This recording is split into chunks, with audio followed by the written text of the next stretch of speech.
4h59 du Et matin. coucou, j'espère que tu vas bien. Il est super tard à l'heure que je te parle là tout de suite maintenant. C'est pour ça que je suis en train de chuchoter. Chut. J'étais en train de te préparer une petite fiche de révision sur l'appareil cardiovasculaire pour te montrer un petit peu comment on fait. Je sais que tu es vachement perturbé, que le module 3 et 4 te perturbent. Ça va pas dans ta tête, il y a tellement d'émotions. Donc là, je vais te montrer un petit peu ce que ça donne. Concentre-toi. Je t'invite à recopier exactement ce que j'ai fait. J'avais fait un live pour t'expliquer comment faire ça. Et ben là, je te l'explique, mais je te l'ai fait en plus. T'as juste à recopier. C'est gratuit. Prends le temps de tout noter. On parle de l'appareil cardiovasculaire. Ma première flèche, ça va être le rôle du cœur.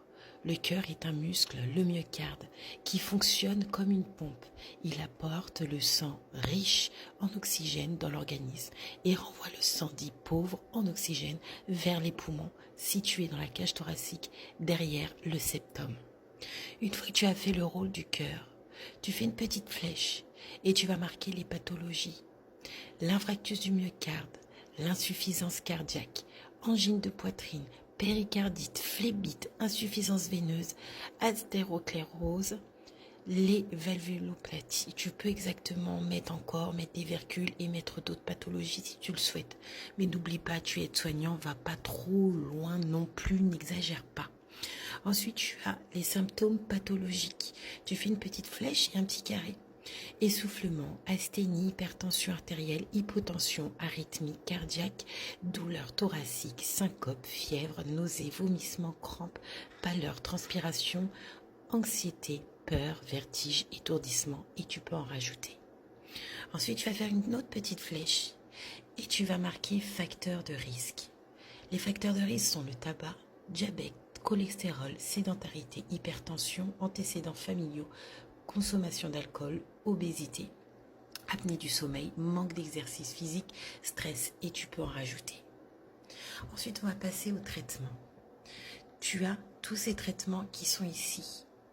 Il y en a bien évidemment d'autres, mais n'oublie pas, tu es quand même aide-soignant et non infirmière, donc n'exagère pas, ton cerveau ne pourra pas tout retenir en minimum de temps.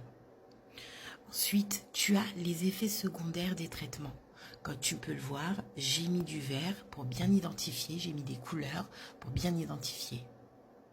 La chose qu'il faut que tu intègres, c'est surtout l'anticoagulant, effet hémorragique et le diurétique, déshydratation, augmentation de la miction, nausées, vomissements, crampes et asthénie.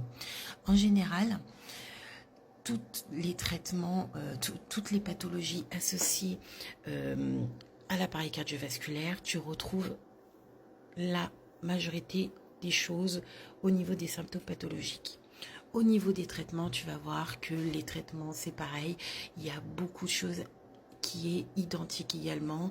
Irritation, rougeur, démangeaison, odème, constipation, nausées, vomissements, ça revient régulièrement. Étant veilleuse de nuit, mon sommeil est véritablement perturbé.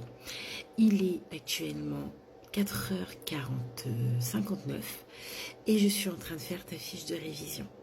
Tout ça pour te dire que le travail de nuit peut te perturber.